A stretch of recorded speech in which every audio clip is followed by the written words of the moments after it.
Letting me speak to you today about quilts. I live in Tucson, Arizona. I'm visiting Quincy, and I'm going to share with you right now some information about two handmade quilts.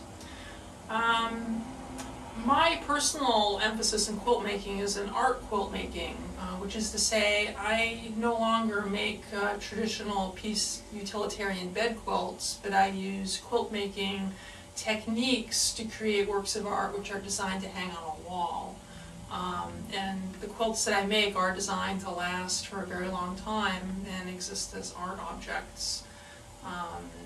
But my mother makes a different style of quilt, and she made these two quilts here. She also lives in Arizona. So we'll direct your attention to this quilt here first. This is a quilt which uses a method of construction called tying. It does not use a method of construction that involves a sewing machine to keep the quilt together. All quilts technically have three parts, and I'll show you right here what they are. There is the backing, which is usually a solid piece of fabric. Then there is the pieced top, and in between there is a filling, which in the case of this quilt is a polyester batting. Some batting can be made from cotton, and some batting can be made from wool, and there's even silk batting. So most quilts, in order for them to stay together, for the backing and the piece top and the batting in the middle for it to stay together, are quilted, which is what most people think of when they hear the word quilt. They think of a nice design on the surface of a blanket that holds the quilt together. This quilt uses a method of construction called tying, in which the pieces are actually tied together. So I'm just going to move over here. If you look a little bit closer, I don't know if it's possible for the camera to zoom in a little bit. Okay, right here, for example, you'll see a tie. You take a very thick needle and some very thick, I wouldn't say thread yarn, or crochet thread, or something that's nice and thick. And you go through the top of the quilt and up through the back, and you tie a square knot, and you trim it. And that's what's done right here. Here's the knot, and here on the back of the quilt is where you see the actual yarn. And if you look over this quilt, it's done throughout the top of the piece. Okay?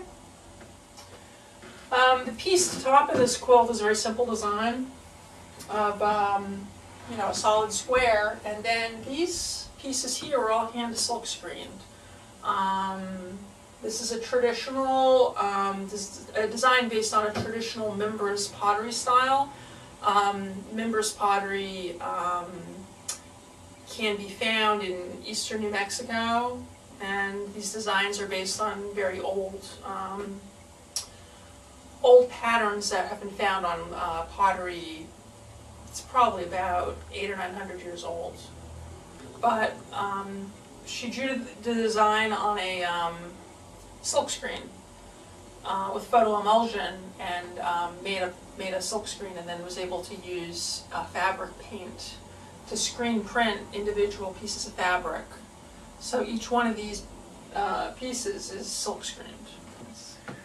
All right, and then over here, again, this is another quilt which is designed to be utilitarian, and this is another full-sized quilt, and Again, the same construction is used in this quilt as in the Mimbris pottery quilt we just looked at. It's tied together to keep it together. There's a piece top with these different squares, solid canvas, and then silkscreen canvas. And this is just a stylized silkscreen of a water bird, some type of shorebird. I'm not certain what my mother was thinking about when she came up with this silkscreen design, but she liked it. She screen printed with fabric paint all these different pieces of fabric and then arranged them with solid pieces and created a large, full-sized piece top, which she then laid down on polyester batting and then put that on top of a solid piece of canvas, which is the backing. And then the quilt was tied together. Well, I have been doing art quilt making now for about 5 years. I've been inspired by quilt artists like Belva Newman and Ginny Eckley, and I use no commercial fabrics, no fabrics that you'd buy at a store. All the fabrics I use are fabrics that I dye myself in my backyard. And I create a palette of fabrics and I design a large image that I want to display using fabric, and I usually draw that image on a piece of transparency and use an overhead projector then to design it on my wall. And I use all the dyed fabric to create what I would like a piece top like this, except instead of using squares of fabric, I use big pieces of fabric, and I use applique, and I use reverse applique. I use the couching of yarns and thick threads. I do a lot of machine embroidery with cotton, silk, and rayon thread. I stabilize the fabrics I use with a cotton stabilizer so that I can kind of distort them with the sewing machine and then straighten them up. And then I create pieces that are really largely inspired by the flora of the Sonoran Desert, which is the desert in southern Arizona and northern Mexico. So I've done pieces of saguaro cactus, I've done a night blooming cereus cactus quilt, I've done an agave quilt. I mean, I'm more interested in selling my work than necessarily competing, and luckily I've been able to sell a few of my pieces. Well, if they'd like to look at my quilts, I'd be happy to email them photos of what I'm working on or my past work. I think the best thing to do would be to send me an email, Claire Aylward. Well, one word, Claire Aylward, would be CLAREAYLWARD @yahoo.com. And if I were to receive an email from someone who's interested in my quilts, then I would just send them a picture.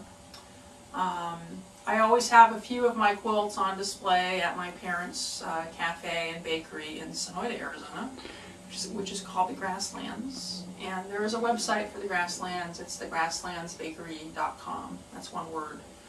And they're a delightful small business in Sonoyta, Arizona, which is about an hour from Tucson. Well, it's been a pleasure to speak with you today and share with you what I know about these quilts. And I hope to speak to you again about other quilt making techniques.